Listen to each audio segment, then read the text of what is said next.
jelas bahwa beberapa masalah mudah diselesaikan. Jika tergoda menggelapkan uang dari perusahaan, jelas bahwa tindakan ini merupakan suatu dan tidak dapat diterima secara moral. Meskipun demikian, seperti yang dijelaskan, ada banyak situasi membingungkan atau tidak jelas yang harus dihadapi oleh insinyur praktisi yang melibatkan prinsip moral yang bertentangan. Yang seperti inilah tipe masalah yang paling memerlukan analisis dan metode penyelesaian masalah. Saya Santi Febri Arianti, teman diskusi kalian mengenai cara pengambilan keputusan. Sebelum mulai, tolong subscribe dan like video saya ya.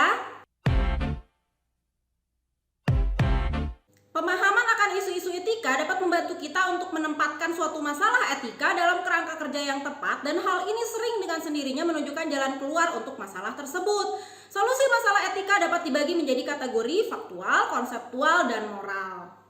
Oke, untuk menjelaskan perbedaan antara apa itu isu faktual, isu konseptual, dan isu moral, kita ambil contohnya di sini adalah kasus gratifikasi. Gratifikasi adalah penyuapan ya, kalian tahu itu.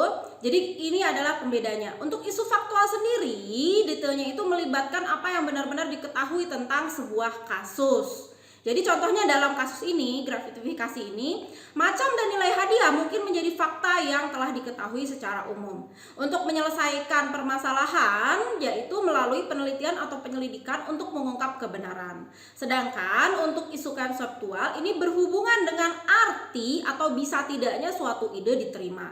Kasus yang sama, gratifikasi lagi, ini yang tidak diketahui dari kasus ini adalah apakah hadiah tersebut dimaksudkan untuk mempengaruhi sebuah keputusan atau sekedar tanda persahabatan.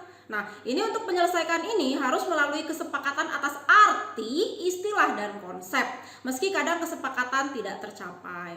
Yang terakhir yaitu isu moral. Ini adalah menentukan prinsip moral mana yang dapat atau sesuai diterapkan dalam situasi tersebut. Situasi di mana kasusnya berlangsung ya. Untuk contoh gratifikasi ini, setelah dapat dipastikan apakah itu hadiah atau suap, secara moral sudah jelas tindakan yang harus diambil. Ya, ini berarti penyelesaian yang melalui kesepakatan atas prinsip-prinsip moral yang relevan dan bagaimana harus diterapkan. Salah satu teknik untuk mengambil keputusan atas masalah etika yang berlangsung adalah dengan diagram garis. Teknik membuat diagram garis ini terutama akan sangat berguna untuk situasi di mana prinsip-prinsip moral yang dapat diterapkan kita ketahui dengan jelas. Tetapi tampaknya ada cukup banyak daerah abu-abu di mana prinsip etika diterapkan. Penggambaran diagram garis dilakukan dengan menggambarkan garis beserta berbagai contoh dan situasi hipotesis ditempatkan pada garis-garis tersebut. Pada salah satu ujung garis tersebut ditempatkan paradigma positif dan ujung yang lainnya adalah paradigma negatif. Paradigma negatif adalah salah satu contoh hal yang tidak diragukan lagi atau diterima secara moral. Sedangkan untuk paradigma negatif adalah contoh yang tidak diragukan lagi bahwa ia tidak dapat diterima secara moral. Di antaranya ditempatkan masalah-masalah yang sedang dibicarakan beserta contoh-contoh lain yang mirip. Contoh-contoh yang lebih mendekati paradigma positif ditempatkan di dekat paradigma positif, dan contoh-contoh yang lebih dekat ke paradigma negatif ditempatkan ke dekat paradigma negatif tersebut. Dengan menelaah kontinuitas ini dengan seksama dan menempatkan masalah moral yang sedang dibicarakan ke tempat yang tepat di sepanjang garis, kita dapat menentukan apakah suatu masalah lebih mendekati paradigma positif atau lebih ke paradigma negatif. Dan selanjutnya apakah masalah itu dapat diterima atau tidak dapat diterima. Sekarang mari kita masuk pada contoh kasus. Pada tahun 1994 sampai 1995 ditemukan dan dilaporkan bahwa versi terakhir chip Pentium Intel rusak, padahal produk sudah terlanjur dipasarkan secara luas kepada masyarakat. Jika produk ditarik dari pasaran, perusahaan akan mendapat kerugian yang sangat besar. Namun jika masyarakat mengetahui produk yang mereka beli cacat, mereka dapat menuntut perusahaan dan nama perusahaan dapat hancur. Kita dapat menggunakan penggambaran garis untuk mendapatkan beberapa solusi tentang masalah ini. Untuk paradigma positif kita akan menggunakan pernyataan produk harus bisa bekerja sesuai apa yang diiklankan. Paradigma negatifnya adalah tahu bahwa produk yang dijual rusak dan akan berdampak negatif pada aplikasi konsumen. Beberapa contoh poin yang dapat kita tambahkan pada diagram garis tersebut adalah yang pertama, ada kerusakan dalam chip. Tetapi kerusakan itu benar-benar tidak terdeteksi dan tidak akan mempengaruhi aplikasi komputer. Yang kedua, ada kerusakan dalam chip. Konsumen diberitahu tentang kerusakan itu, tetapi tidak ada bantuan yang ditawarkan. Yang ketiga, dibuat suatu tabel peringatan yang mengatakan bahwa chip sebaiknya tidak digunakan untuk aplikasi tertentu. Yang keempat, pengumuman penarikan dikeluarkan dan semua chip yang rusak diganti. Dan kelima, pengganti chip ditawarkan hanya jika konsumen mengetahui adanya masalah ini. Jelas, kita dapat menciptakan lebih banyak contoh lagi untuk waktu yang lama. Umumnya, tempat yang sesuai bagi masalah di sepanjang garis itu hanya mirip dengan beberapa contoh. Tetapi latihan ini harus dilanjutkan dengan lebih banyak contoh lagi sampai didapat solusi yang tepat dan jelas. Sekarang mari kita melihat diagram yang diletakkan pada tempat yang sesuai. Sebagai contoh dalam kasus ini adalah kerusakan dalam chip dan kerugian konsumen. Tetapi kerusakan itu kemungkinan tidak akan mempengaruhi aplikasi komputer. Ingat bahwa terdapat subjektivitas dalam menentukan dengan tepat di mana yang sesuai bagi masing-masing contoh itu di sepanjang garis. Sekarang mari kita lengkapi latihan ini dengan melambangkan masalah. Kita memakai huruf P itu pada tempat yang tepat di sepanjang garis. Sekali lagi pada contoh ini saya ingatkan ya, penempatan masalah di sepanjang garis ini kadang-kadang bersifat subjektif. Jadi antara satu orang dengan orang yang lainnya bisa berbeda-beda. Seperti yang digambarkan di sini, jelas bahwa penjualan komputer dengan chip yang rusak yang dapat diterima secara moral dan mencegah kerugian dari perusahaan. Karena toh tidak akan mempengaruhi aplikasi komputer. Meskipun demikian, karena hal ini cukup jauh dari paradigma positif, mungkin ada pilihan yang lebih baik yang dapat kita ambil. Dan perusahaan harus menyelidiki alternatif-alternatif ini. Harus dicatat bahwa meskipun tindakan ini kelihatannya dapat diterima secara etis, namun banyak pertimbangan lain yang harus diperhitungkan dalam keputusan akhir. Misalnya ada aspek politik yang harus diperhitungkan juga. Banyak orang di masyarakat yang menganggap telah ditipu dengan membeli barang cacat sekecil apapun cacatnya tidak dapat diterima. Hubungan masyarakat yang baik mungkin memutuskan bahwa sebaiknya dicari solusi lainnya. Perusahaan mungkin ingin pula menghindari tuntutan hukum yang mungkin timbul. Contoh ini mengilustrasikan bahwa penggambaran garis dapat membantu menyelesaikan aspek etika dari suatu masalah. Tetapi satu pilihan yang kelihatannya dapat diterima secara moral mungkin juga masih bukan merupakan pilihan terbaik jika politik dan hubungan masyarakat juga dipertimbangkan. Tentu saja pilihan yang amoral tidak akan pernah menjadi pilihan yang benar. Meskipun metode penyelesaian masalah ini tampaknya membantu analisis masalah dan mengarahkan pada suatu solusi, terdapat banyak bahaya tersembunyi dalam pemakaiannya. Artinya, jika tidak digunakan secara tepat, penggambaran diagram garis dapat memberikan hasil yang salah. Penggambaran diagram garis hanya efektif jika digunakan secara objektif dan jujur. Pilihan di mana meletakkan masalah dan bagaimana mendefinisikan paradigma diserahkan kepada kalian. Kalian dapat sampai pada kesimpulan yang salah akibat penggunaan paradigma yang salah, akibat penempatan contoh yang tidak jujur di dalam kasus tadi. Dalam contoh, kita mungkin telah memutuskan bahwa masalah ini lebih dekat ke paradigma positif akan membuat solusi ini tampak dapat diterima. Penggambaran diagram garis bisa menjadi alat analisis yang sangat berguna dalam masalah etika, tetapi hanya jika hal itu dilakukan secara jujur. Ada sejarah panjang tentang pemakaian teknik ini secara tidak benar. Dari awal pemakaiannya, metode ini dikenal sebagai casuistry, yaitu doktrin tentang benar dan salah, suatu istilah yang pada akhirnya cenderung bertambah buruk. Pada abad pertengahan, casuistry sering digunakan dalam debat agama untuk mencapai kesimpulan yang salah. Sebenarnya salah satu definisi casuistry yang terdapat pada American Heritage Dictionary mengimplikasikan penggunaan pemikiran yang salah dan sulit dipahami untuk mencapai kesimpulan yang benar. Karena konotasi negatif inilah istilah casuistry jarang digunakan lagi. Istilah ini menekankan bahaya pemakaian penggambaran diagram garis. Penggambaran diagram garis hanya bermanfaat jika diterapkan secara benar. Dalam kasus ini sebenarnya mula-mula Intel mencoba menyembunyikan informasi ini, tetapi kemudian membuat kebijakan untuk menawarkan chip yang sudah diperbaiki kerusakannya kepada konsumen. Tapi kalau menurut saya ya, hal tersebut telah cukup merusak nama baik. Untungnya zaman itu belum ada sosmed. Kalau udah ada bisa tersebar berita kalau perusahaan itu sudah menipu pelanggan dan diberi review negatif oleh netizen.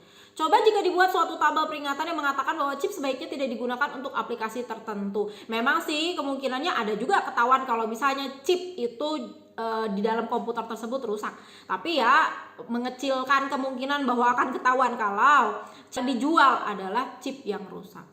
Cara pengambilan keputusan lainnya adalah dengan metode membuat diagram alur. Diagram alur atau flowchart sangat dikenal oleh mahasiswa engineering. Kita sangat sering menggunakan ini ya. Diagram alur paling sering digunakan dalam pengembangan program komputer dan juga dalam pencarian aplikasi pada disiplin engineering lainnya. Dalam etika engineering, membuat diagram alur akan bermanfaat untuk menganalisis masalah etika, bahwa diagram alur memberi gambaran visual tentang sebuah situasi dan memungkinkan kalian siap melihat konsekuensi yang mengalir dari setiap keputusan yang nantinya akan kalian ambil.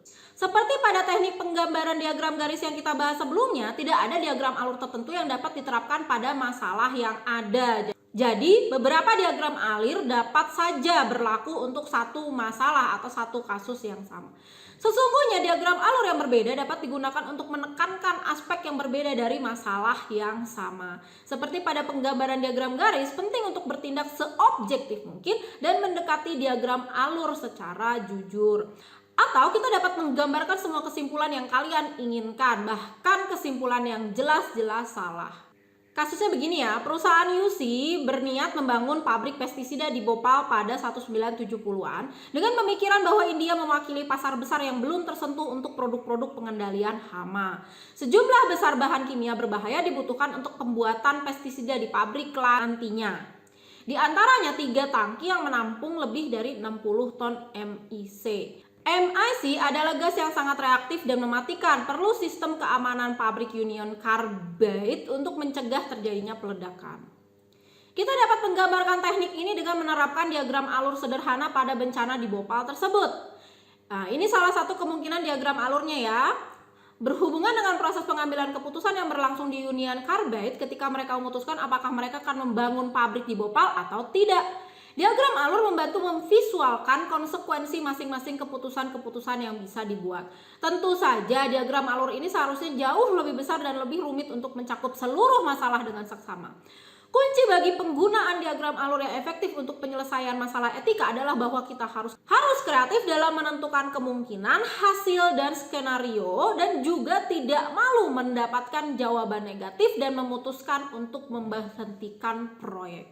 Satu bidang penyelesaian masalah etika yang akan sering kita hadapi adalah berhubungan dengan masalah yang memberikan pilihan kepada kita antara dua nilai moral yang saling bertentangan, di mana masing-masing pilihan itu tampaknya benar. Jadi bagaimana kita dapat membuat pilihan yang benar dalam situasi seperti ini? Seringkali terdapat pilihan moral yang saling bertentangan, tetapi satu pilihan jelas lebih penting dari pilihan yang lain. Misalnya melindungi kesehatan dan keselamatan umum lebih penting daripada memiliki kewajiban terhadap atasan. Dalam tipe kasus ini, resolusi pertentangan ini melibatkan pilihan-pilihan yang mudah. Solusi kedua kadang-kadang disebut jalan tengah yang kreatif.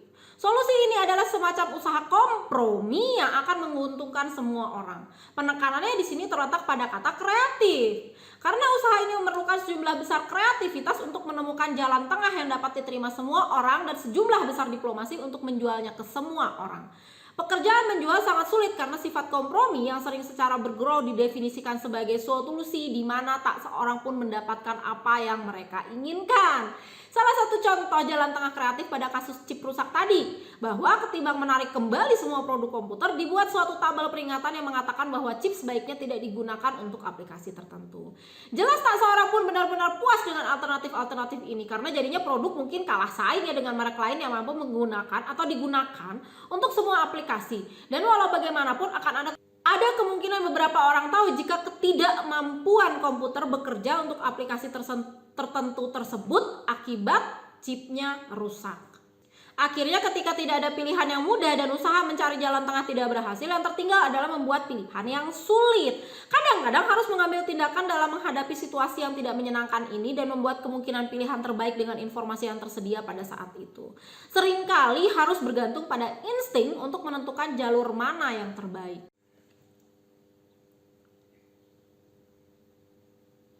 Coba kita bahas kasus selanjutnya.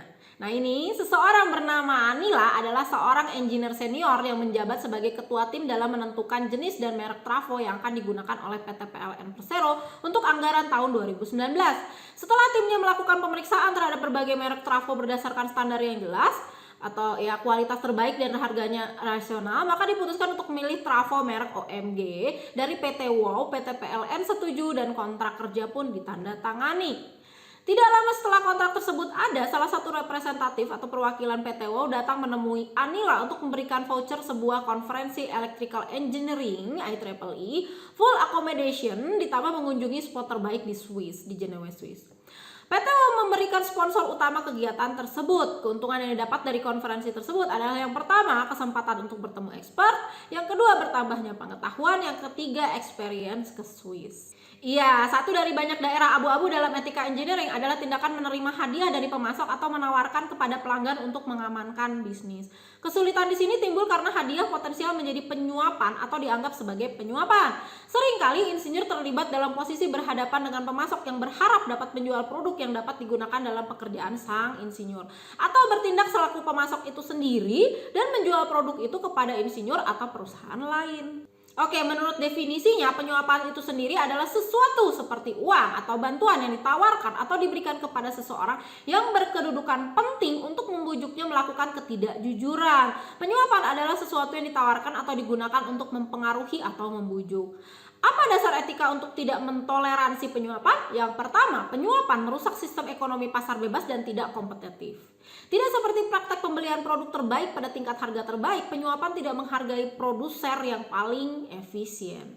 Orang dapat memperdebatkan nilai moral atau amoral ekonomi pasar bebas, tetapi ekonomi pasar bebas adalah sistem operasi ekonomi. Dan semua hal yang menghancurkan sistem ini dianggap tidak adil dan tidak etis. Kedua, penyuapan adalah pertunjukan orang kaya. Penyuapan merusak rasa keadilan dan kebijakan umum karena memungkinkan orang kaya menentukan semua peraturan. Dalam bisnis ada jaminan bahwa hanya perusahaan-perusahaan besar dan kuat yang akan bertahan, karena perusahaan-perusahaan itu lebih mampu melakukan penyuapan. Perusahaan kecil yang baru berjalan tidak mempunyai sumber daya untuk bersaing dalam lingkungan di mana diperlukan usaha yang mahal untuk mengamankan bisnis. Terakhir, penyuapan memperlakukan manusia sebagai komoditi yang bisa dibeli dan dijual.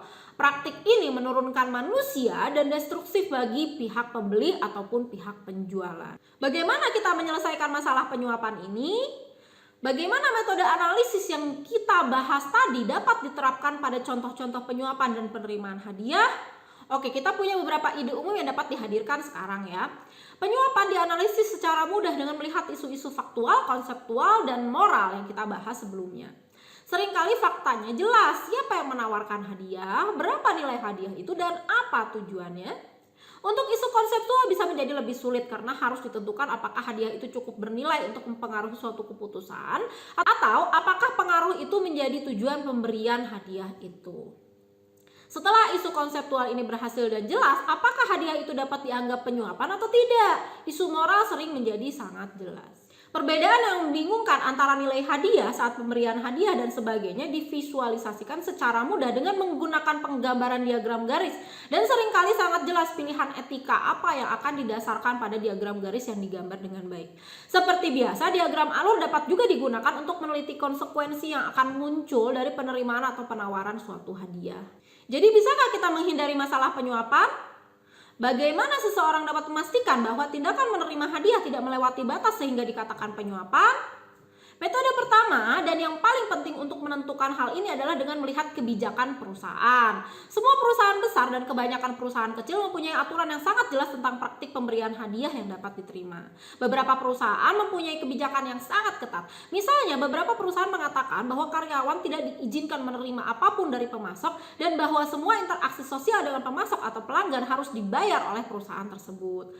Penyimpangan dari aturan ini memerlukan persetujuan dari supervisor yang berwenang. Filosofi ini dimaksudkan untuk menghindari terjadinya konflik kepentingan dan semua ketidakpantasan. Perusahaan lain menyadari pentingnya interaksi sosial dalam transaksi bisnis dan memberi kewenangan lebih kepada karyawannya dalam menentukan apa yang layak. Jika tidak ada petunjuk perusahaan yang ketat, persetujuan awal dari pihak manajemen adalah penuntun terbaik tentang apa yang dapat diterima. Jika tidak ada petunjuk perusahaan, metode lain untuk menentukan apakah suatu tindakan dapat diterima kadang-kadang disebut ujian media massa. Tanyakan pada diri Anda sendiri. Apakah Anda bisa menahan diri jika Anda melihat nama Anda tercantum di surat kabar dalam artikel tentang hadiah yang Anda terima? Jika Anda tidak dapat membela tindakan Anda dengan mudah, maka mungkin sebaiknya Anda tidak melakukannya. Jadi semoga setelah kalian melihat video ini, kalian dapat menggunakan cara-cara yang tepat untuk proses pengambilan keputusan dalam masalah etika dan mempertimbangkan solusi terbaik bagi masalah etika tersebut.